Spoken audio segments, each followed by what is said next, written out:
Dok, banyak yang nanya, Mhm. apa sih perbedaan kalori restriction dan kalori defisit? Nentuin banyaknya intake atau makanan tiap orang tuh beda-beda, personal banget. Jadi nggak bisa, dia diet kayak gini bisa kurus, aku juga ngikutin dietnya dia. Belum tentu. Kalau kita mau fat loss ya atau weight loss lah gitu kan, kita harus pastikan ada kalori defisit. Berarti ketika kita intermittent fasting, perhatikan bahwa kalori yang masuk dan kalori yang keluar harus ada minusnya.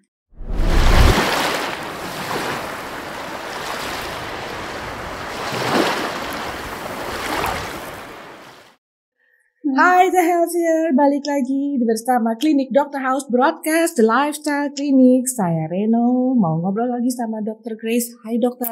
Hai. Dok, banyak yang nanya, apa sih perbedaan kalori restriction dan kalori defisit? Oke, emang suka bingung nih dokter ngomong kalori defisit. Abis itu ngomong lagi kalori restriction, terus bedanya apa? Aku biar gampang cari analogi kali ya. Kalori defisit, kita analogiin kalori itu kayak gaji. Ya, gaji kita kerja, kita gaji. Kalori defisit itu misalnya gini, kita digaji 10 juta sebulan, ya. Masuk 10 juta. Terus belanjanya ya lebih ya. Besar pasak daripada tiang. Nah, ya. Belanjanya sebulan pengeluaran kita 15 juta. Oke, masuknya gaji 10 juta, belanjanya sampai sebulan 15 juta. Ya, sehingga kita ngutang 5 juta.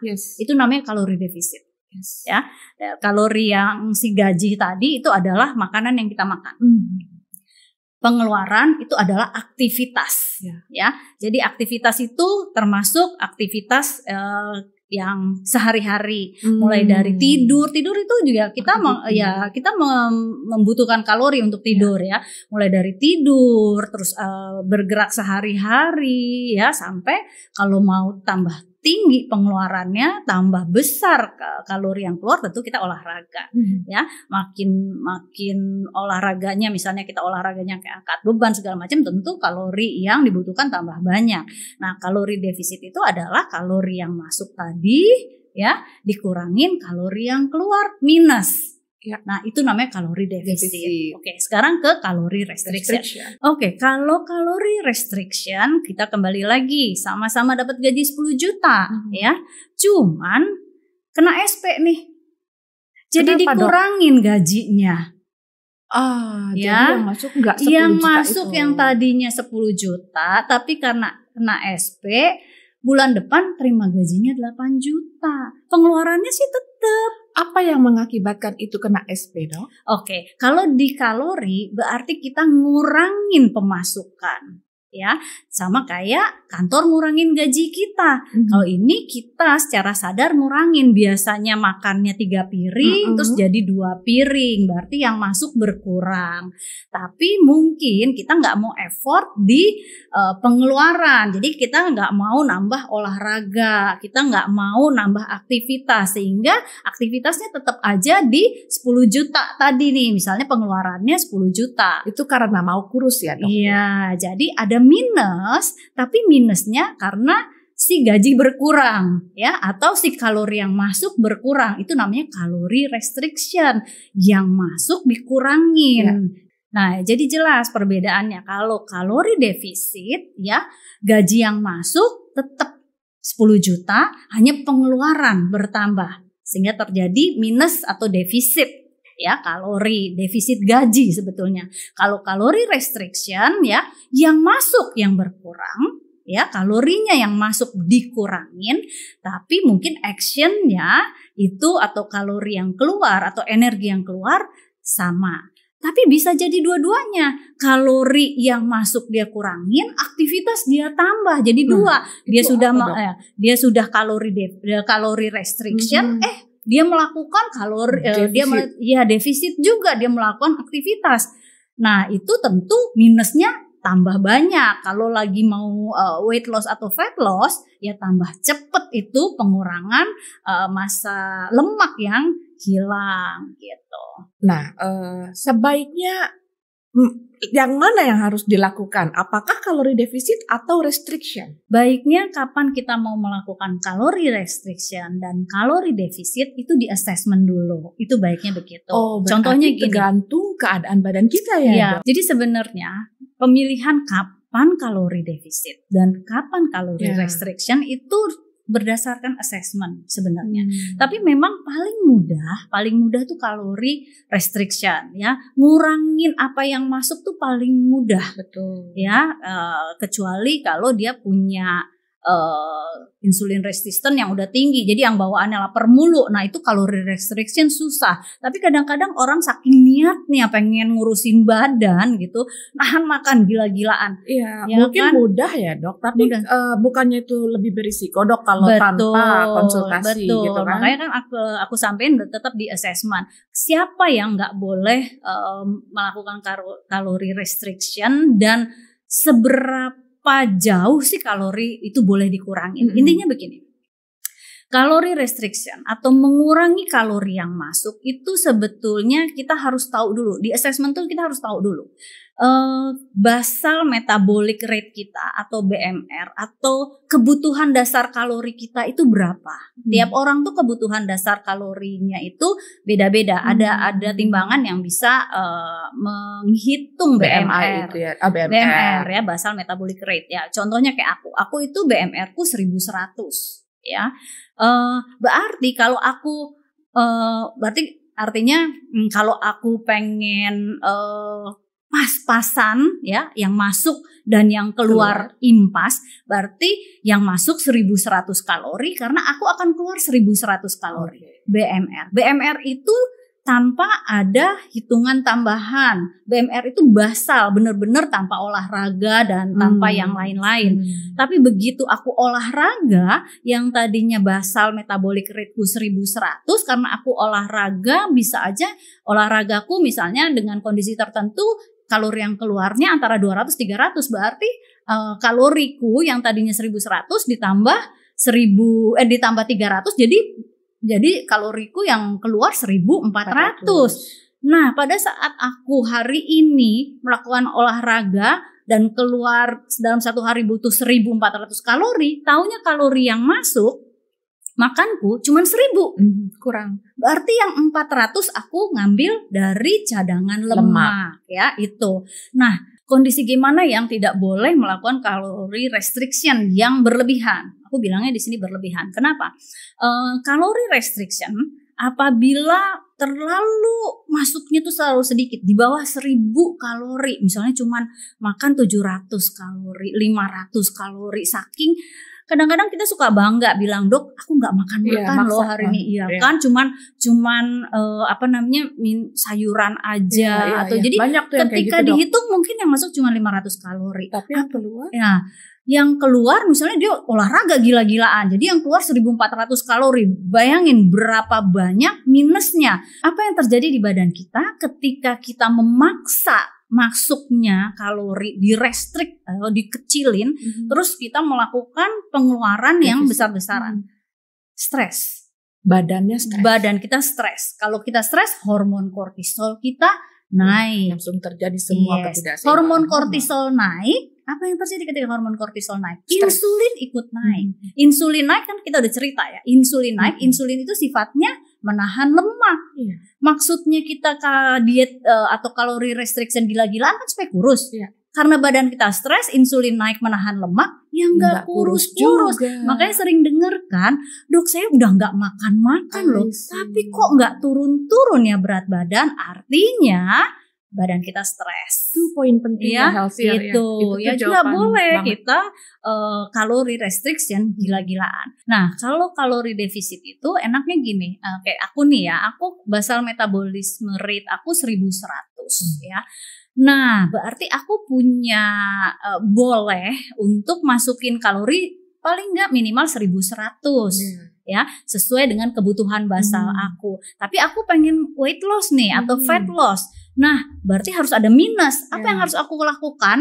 Aku harus nambah kegiatan supaya energi yang keluar, kalori yang keluar tambah banyak. Berarti aku harus olahraga. Jadi kalau misalnya hanya duduk aja, ya kalori yang keluar ya yang basal aja cuma 1100, masuknya 1100 ya impas, nggak bakal kurus juga. Berarti harus diciptakan satu kondisi di mana terjadi minus atau defisit kalori. Jadi aku harus aktivitasnya ditambah, ya.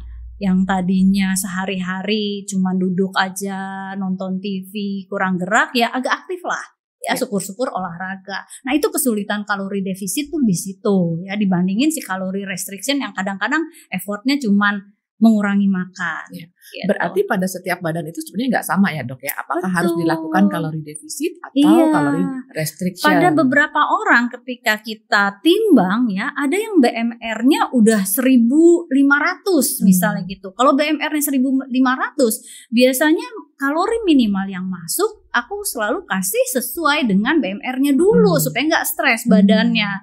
Jadi nggak bisa tiap orang itu dikasih jumlah kalori yang sama. Jadi kita harus tahu dulu penentuan kalori yang masuk juga. Biasanya aku lihat dulu BMR-nya ini orang berapa. Ada yang kalau saking gemuk nih dia BMR-nya tuh tinggi gitu loh, 1.500 gitu kalau orang gemuk. BMR-nya apakah semakin berat badannya semakin tinggi BMR biasanya? Biasanya sih begitu. BMR-nya juga kebutuhan dia tuh tinggi. Berarti gitu kan. Terus nanti untuk di defisitnya juga harusnya lebih keras lagi upayanya. Betul ya. Jadi nentuin banyaknya intake atau makanan tiap orang tuh beda-beda, personal banget. Jadi nggak bisa dia diet kayak gini bisa kurus, aku juga ngikutin dietnya belum tentu gitu. Itu kunci kedua. Kalau tadi saya udah nemuin obrolan kita sama Dr. Grace, udah 2 kunci kita ketemu ya. Itu kunci kedua. Nggak boleh stres ya, nggak boleh kalori restriction yang gila-gilaan. Ya bayangin aja kalau bulan ini kena SP, gaji berkurang 2 juta, stres. Bulan depan kena SP lagi, SP2, gaji dikurangi lagi 2 juta, stres nggak? Badannya stres. Iya, badan kita juga gitu. Anggap aja begitu kita ngurangin makan, kita kena SP, stres badan kita gitu. Nah dok, terus bagaimana dengan intermittent fasting? Oke, nah intermittent fasting itu sebenarnya bisa kombinasi dua-duanya. Tapi yang paling penting di sini, intermittent fasting itu adalah time restriction, pembatasan waktu makan ya. Ketika kita di jam makan ya, atau kita bilangnya jendela makan, itu kalori yang masuk ya sebenarnya itu bisa tidak dibatasin sebenarnya. Boleh di luar BMR. Yes, ya. Tapi pakem yang tadi aku sebutin, nah jadi kalau kita mau fat loss ya atau weight loss lah gitu kan, kita harus pastikan ada kalori defisit kan. Berarti ketika kita intermittent fasting ya, perhatikan bahwa kalori yang masuk dan kalori yang keluar harus ada minusnya gitu. Jadi selama jendela makan ya kita bisa makan sesuai kalori yang kita butuhkan ya. Cuman bayangin aja, sering tuh yang nanya, dok saya udah intermittent fasting ya, tapi kok nggak kurus-kurus. Ternyata pas jendela makan ya kan, kalori yang masuk lebih besar daripada kalori yang keluar. Percuma intermittent fastingnya gitu ya. Jadi gimana caranya selama jendela makan ya, kalori yang masuk itu bisa lebih kecil daripada kalori yang keluar ya. Tapi makanya tadi aku bilang intermittent fasting itu bisa dua-duanya kita jalanin. Bisa kalori defisit dan kalori restriction. Cuman kembali lagi ke rumus yang pertama, bahwa kalori restriction nggak boleh berlebihan ya. Jadi ketika kita intermittent fasting ya, pastiin kalori yang masuk itu bisa mencukupi kebutuhan dasar kita sesuai dengan basal metabolic rate-nya kita. Itu dulu yang mesti dipastiin. Jadi badan kita nggak stres, sehingga kita tinggal menciptakan kalori yang keluar yang lebih banyak. Jadi kalau ada yang bilang intermittent fasting bikin kita nggak makan-makan, itu salah ya, karena intermittent fasting itu hanya time restriction, jendela makannya aja yang terbatas gitu. Tapi ketika jendela makan, kalori yang masuk ya disesuaikan. Nah, gimana caranya di waktu yang pendek kalori yang masuk itu sesuai, tapi gula darah nggak naik, insulin nggak naik, ya caranya kan? Gimana dok? Biasanya aku selalu minta pasien untuk mengutamakan masuk dulu protein. Oke. Ya, protein karena yang bikin insulin kita naik karena gini, tujuan kita intermittent fasting itu adalah untuk supaya kita bisa manage insulin sehingga insulin kita enggak spike atau naik tiba-tiba tinggi, itu yang tidak kita harapkan. Nah, gimana caranya? Protein dulu. Intake protein. Kembali lagi kebutuhan protein kita itu tercukupin ya. Kebutuhan protein itu biar gampang kan sebenarnya 0,8 kali kilogram berat badan, atau biar gampang let's say berat badan aku misalnya 50 ya, daripada kali 0,8 kali aja 1. Ya, berarti kalau aku beratnya 50 kilo, ya kebutuhan protein yang masuk ya 50 gram lah gitu kira-kira. Tapi kalau aku mau build muscle gitu kan, aku intermittent fasting tapi aku mau build muscle, berarti aku masuk harus lebih banyak. Jadi ketika jendela makan, usahain protein yang masuk ya minimal 2 kali lipat dari berat badan aku. Jadi kalau aku berat badan 50 ya berarti 100 gram protein yang masuk ya, itu yang mesti dipastiin dulu. Nah, selama kita mengutamakan protein ketika jendela makan, relatif aman si insulin nggak naik. Insulin itu naik apabila kita masuk ketika jendela makan yang kita masukin itu banyak karbohidrat. Berbeda ketika ternyata kalori yang keluar, misalnya nih contoh orang-orang yang mau nge-build muscle, sudahlah protein yang masuk juga mesti besar, dia juga butuh karbohidrat yang banyak karena dia butuh pembakaran yang bahan bakar yang banyak untuk energinya kan. Orang-orang yang olahraganya cukup kuat, kalau karbohidratnya masuknya sedikit, dia juga energinya kan kurang. Jadi ketika gini loh, intinya intermittent fasting itu bukannya satu jenis diet yang membuat kita sehingga kita seperti punya hubungan yang jelek dengan makanan. Bukan begitu. Bukan ya. Kita tetap bebas sebenarnya. Quote and quote, intermittent fasting kah atau tidak melakukan intermittent fasting kah? Kita tetap harus memilih makanan yang sehat atau healthy food ya. Jadi bukan berarti juga ketika kita gua kan intermittent fasting, bebas dong pas jendela makan yang suka-suka gitu ya, nggak terus begitu intermittent fasting begitu jendela makan terus minum boba, ya salah. That's why gitu. Kenapa banyak orang yang sudah melakukan intermittent fasting tapi nggak fat loss. Jadi pemilihan makanan. Jadi intinya gini, tetap pakemnya satu. Kalau mau sehat nih, pilih makanan yang non-inflammatory food. Makanan-makanan yang tidak bikin badan kita meradang. Next nanti kita bahas inflammatory food itu apa, ya, non-inflammatory food itu apa, dan kenapa kok kita mesti pilih makanan yang non-inflammatory food.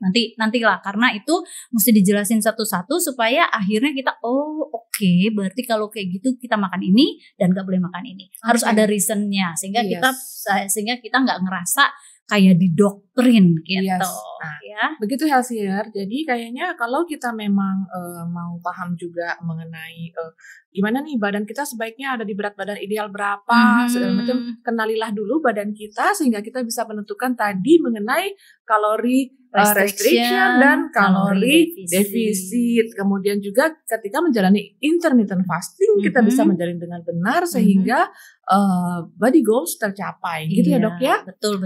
Demikian Healthier, semoga bermanfaat dari klinik Dr. House, The Lifestyle Clinic.